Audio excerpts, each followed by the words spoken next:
বছর পর বাংলাদেশে ফিরছে পাকিস্তানের সেনা। ইউনূসের শাসনে ভুলেছে ৭১-এর মুক্তিযুদ্ধের রক্তাক্ত ইতিহাস। ইউনূসের দেশের সেনাকে প্রশিক্ষণ দিতে যাবে পাক বাহিনী। সূত্রের খবর, ২০২৫ ফেব্রুয়ারি থেকে বাংলাদেশে মিলিটারি প্রশিক্ষণ দেবে পাক সেনা। সেই মর্মে পাক এবং বাংলাদেশ সরকারের চুক্তি হয়েছে। বাংলাদেশের ময়মনসিংহ ক্যান্টনমেন্ট থেকে প্রশিক্ষণ হবে বলেই সূত্রের খবর। আমাদের সঙ্গে সরাসরি নিউজ রুম থেকে রয়েছেন আমাদের অ্যাসিস্ট্যান্ট এডিটর ইলমাস সৈয়দ। ইলমাস, ইউনূসের শাসনে যে ৭১-এর ইতিহাস বাংলাদেশ ভুলেছে তার প্রমাণ তারা আগেই দিয়েছে। এবার যে খবর সামনে আসছে তাতে বাংলাদেশে ফিরছে পাকিস্তানের সেনা।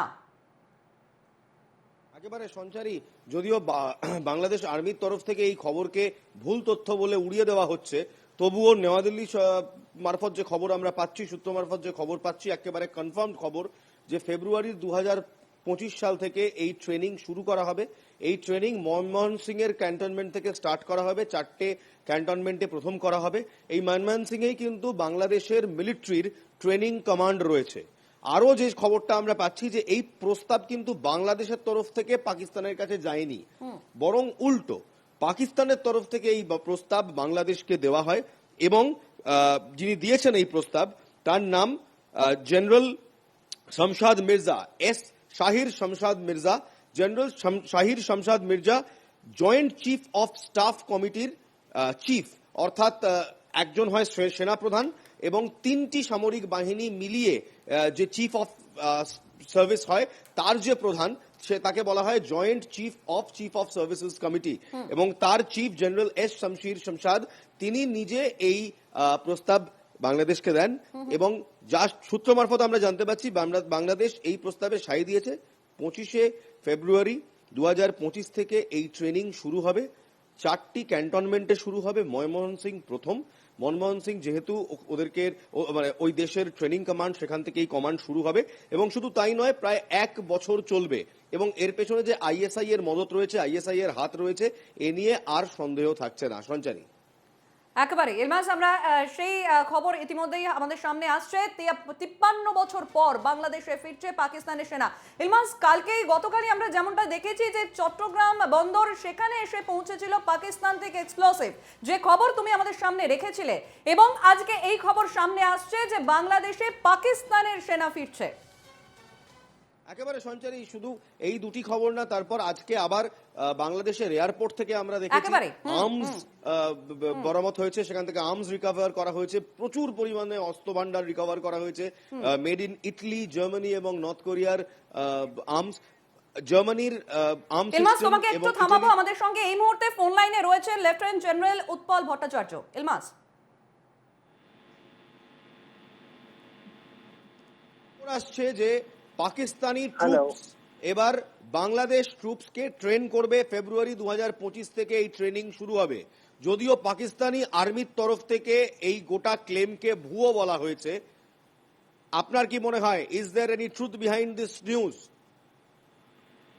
দেখুন, বাংলাদেশ তাদের অফিসার বা জওয়ানদের স্পেসিফিক ট্রেনিং এর জন্য আমাদের ইন্ডিয়াতে যেমন পাঠাতো, তেমনি পাকিস্তানে পাঠাতো। আমাদের ইন্ডিয়াতে বিভিন্ন ট্রেনিং ইনস্টিটিউট, ধরুন মাউন্ট যেটা আছে, বদিউলিতে যা আছে, পুনাতে যা আছে, depending upon infantry, artillery, engineer, তাদের অফিসার বা দেশীয় জওয়ান ট্রেনিং নিতে আসতো। কিন্তু ওরা পাকিস্তানেও পাঠাতো।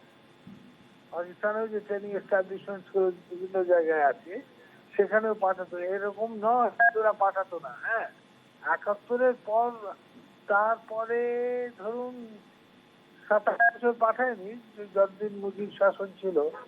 মুজিব শাসনের পর যখন ধরুন জিয়াউর রহমান হলেন প্রেসিডেন্ট, বা এরশাদের টাইমে বা জিয়াউল হকের টাইম, সরি এরশাদের টাইমে, আর তারপরে যখন আপনার ওখানে ঠিক আওয়ামী লীগের টাইমে নয়, ওদের ওখানের সঙ্গে ট্রেনিং এর একটা বোঝাপড়া ছিল, আমাদের সঙ্গেও ছিল। সিমিলারলি শ্রীলঙ্কার অবস্থা, ইন্ডিয়াতেও যায়, পাকিস্তানেও যায়।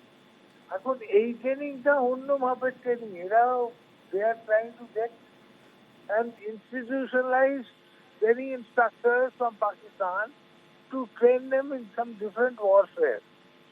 স্যার জেনারেল ভট্টাচার্য, শোনা যাচ্ছে সূত্র মারফত যে খবর আমরা পাচ্ছি, জেনারেল র্যাঙ্ক অফিসার্স আসবে, major generals and above. General rank অফিসাররা যখন আসে তখন তারা অপারেশনাল কমান্ডের ওপর বেশি জোর দেয়। তাহলে কি এবার operational procedure of Bangladesh army সেটাকেই অন্যভাবে অ্যান্টি ইন্ডিয়া স্টান্সে সাজাবার চেষ্টা করছে বাংলাদেশ পাকিস্তানের সাথে হাত মিলিয়ে? সেটা জেনারেল আসার দরকার নেই, আইএসআই এর খুব সিনিয়র অফিসার এসে পুরো জিনিসটা অপারেশনালাইজ করছে। ওদের ওরা তো ডাইরেক্ট যুদ্ধ করবে না, they are being basically trained on the proxy war. Proxy ওয়ারেরও অনেক রকম আছে, কাউন্টার ইনসার্জেন্সি আমাদের যেগুলো করতে হবে, ইনসার্জেন্সি আছে, টেররিজম আছে, লো গ্রেড ওয়ারফেয়ার আছে, অনেক রকম জিনিস আছে। সেইগুলো ওরা ট্রেনিং দেওয়ার জন্য পাকিস্তান থেকে আসছে। আর সেইগুলো পাকিস্তানও নিজে আমাদের কাশ্মীরেই হোক বা নর্থ পাঞ্জাবেই হোক, যে হোশিয়ারপুর ডিস্ট্রিক্ট বা গুরদাসপুর ডিস্ট্রিক্ট, সেই সব জায়গায় ওরা তো চালিয়েই যাচ্ছে। বেশ, ধন্যবাদ জেনারেল ভট্টাচার্য, ধন্যবাদ। ইলমাস, যেমনটা জানাচ্ছিলে তুমি। দেখো, আইএসআই বহুদিন ধরেই চেষ্টা করছিল ভারতের কাছ থেকে ৭১-এর বদলা নেওয়ার। এবার কোথাও শেখ হাসিনার সরকার চলে যাওয়ার পর আমরা দেখলাম পাকিস্তান এবং বাংলাদেশের স্বচ্ছতা অনেক বেড়েছে। সেখানে মোহাম্মদ ইউনুস একাধিকবার মিটিং করেছেন। খালেদা জিয়া, যিনি এখন ফ্র্যাঙ্কলি ওই দেশের কোনো পদেই নেই, তিনিও মিটিং করছেন এবং হাই লেভেল বৈঠক হচ্ছে। তারপর একদিকে আমরা দেখছি বিস্ফোরক পাওয়া যাচ্ছে, সেই বিস্ফোরক আসছে পাকিস্তানের করাচি বন্দর থেকে। তারপর এয়ারপোর্ট থেকে আমরা দেখছি আর্মস শ্যাসে সেগুলোকে উদ্ধার হচ্ছে, বিপুল অস্ত্রভান্ডার উদ্ধার হচ্ছে। তারপর এই যে খবর, এই খবর যতই বাংলাদেশ সেনা রেফিউট করুক, বাংলাদেশ সেনা কিন্তু একটা জিনিস রেফিউট করতে পারবে না, যে জয়েন্ট ট্রেনিং এক্সারসাইজেস তারা বিভিন্ন দেশের সঙ্গে চালায় এবং বিভিন্ন দেশ যারা ভারতের শত্রু দেশ তাদের সঙ্গেও চালায়। এর আগেও পাকিস্তানের সাথে জয়েন্ট ট্রেনিং এক্সারসাইজেস হয়েছে। এখনো পর্যন্ত তারা শুধু বলেছে যে, আমি যে স্টেটমেন্টটা পড়ছিলাম বাংলাদেশ আর্মি বলছে যে ক্লেম করা হয়েছে যে কোনো একটি সংবাদ মাধ্যমের রিপোর্টের অনুপাতে, একটি বাংলার সংবাদ মাধ্যম সেই রিপোর্টটা, যেহেতু সেখানে ওই উর্দু ভাষী এবং উর্দু এবং বাংলা এই সেন্টিমেন্ট ছিল, সেই ক্লেমটাকে রিফিউট করেছে। কিন্তু ট্রেনিং এ আসছে কি আসছে না সেটা রিফিউটও করেনি, হ্যাঁও বলেনি এবং বলবেও না। কোনো দেশের সামরিক বাহিনী কোনো দিন এই কথা প্রকাশ্যে মিডিয়ায় বলবে না। তবে সূত্র মারফত আমরা যেটা জানতে পারছি, 2025 সালে 53 বছর পর পাকিস্তানি সেনা আবার পা রাখবে বাংলাদেশের মাটিতে।